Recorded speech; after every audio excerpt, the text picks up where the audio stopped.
In a peaceful village called Umuaka, there lived a young girl named Nneka. She was 20 years old and lived with her grandmother in a small mud house with a thatched roof. Nneka was smart, kind, and very brave. Everyone in the village liked her. She helped her grandmother fetch water, sweep the compound, and take care of their goats and chickens. She also helped the old women in the village carry firewood and always greeted people with a big smile. One bright morning, Nneka and her grandmother went to the village market to buy yam, pepper, and okra. The market was full of people talking, selling, and buying. Drums were playing, and the smell of roasted maize filled the air.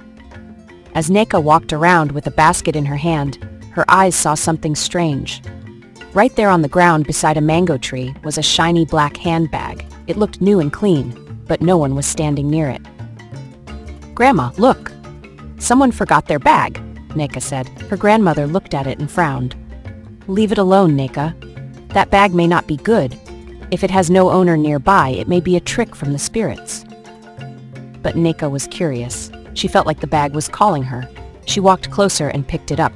The bag was warm in her hands, almost like it was alive. She slowly opened it, expecting to see money, beads, or food, but the inside was empty, just black cloth. Suddenly, Nneka heard a voice. "Take me home, Nneka," it whispered. She looked around.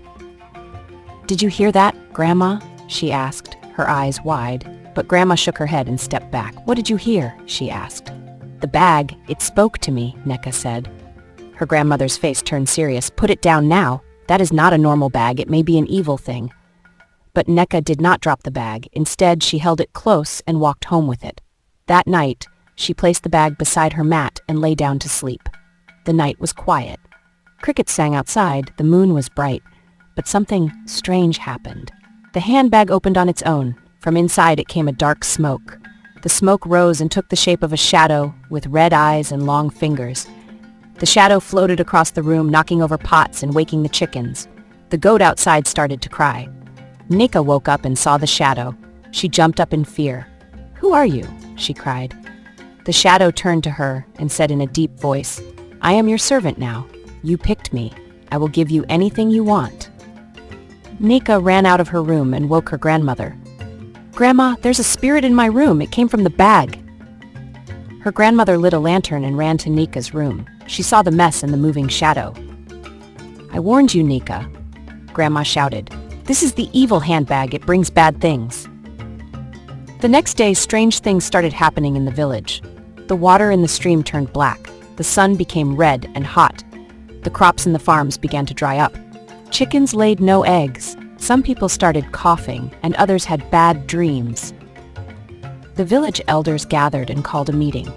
During the meeting, the oldest man in the village said, "This is the work of dark magic. A spirit has entered our land. Someone brought it." The chief stood up and said, "We must know who brought this evil." Nneka stood with her head low. "It was me," she said. "I picked a handbag from the market. I didn't know it was evil." The people gasped. The chief looked at her with serious eyes. "That bag is called Akpa Oju, the evil handbag. It was lost many years ago. It brings pain wherever it goes. It must be returned to the Cave of Silence." Nneka felt sorry and scared. "Where is the Cave of Silence?" she asked. An elder pointed far into the hills. "It is behind the dark forest across the river. Only the brave can go there." Nneka took a deep breath and said, "I will go. I must fix what I have done." The next morning, Nneka's grandmother packed some yam, water, and dried fish. She gave Nneka a red charm for protection. "Take this," she said. "It is from our ancestors. It will help you when you are in danger." Nneka wore her beads, tied the handbag with rope, and set out on the journey. The bag felt heavier now, as if it didn't want to leave. She walked for hours through thick bushes until she met a big snake on the path. The snake raised its head and hissed. Nneka picked up a stick and shouted, "Move away! I am not afraid!" The snake looked at her for a moment, then slid away. Nneka continued walking until she entered the dark forest. The trees were tall and thick. The wind whispered in her ears, "Go back! Go back!" She held the charm tight and walked faster.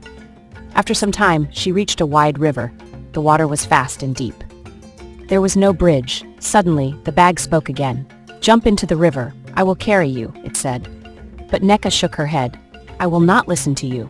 You are a liar." She found a big log and pushed it across the river. Slowly, she crossed and made it to the other side. Finally, she arrived at the Cave of Silence. It was dark, and no sound came from it. Even the birds were quiet. Nneka stood in front of the cave with the bag in her hands. "Go back to where you belong," she shouted. The bag opened again, and the shadow came out. It was bigger and angrier. "You cannot stop me, Nneka," it roared. But Nneka held the charm high and threw it at the shadow. A bright light came from the charm. The shadow screamed, "No!" and turned into smoke. The smoke was pulled back into the bag. Nneka threw the bag into the cave, and the cave closed on its own with a loud boom. The sky cleared. The wind blew again.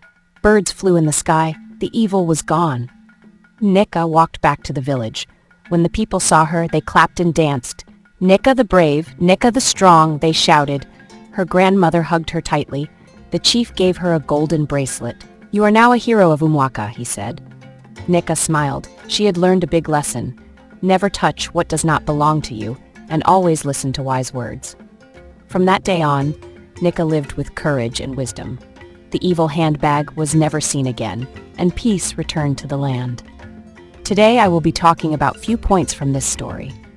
Courage in the face of fear. The journey was dangerous. Nneka did not turn back. She showed courage by facing her fears and doing what was right. Help others and work together. Nneka's actions saved her whole village. By working together and thinking of others, one can make a big difference in the community. Good will always overcome evil. In the end, Nneka's bravery and kindness defeat the evil shadow, teaching us that good can always triumph over evil if we stand firm and do what's right. Thank you so much for watching. I truly appreciate your support and love. It means the world to me that you took the time to enjoy this story.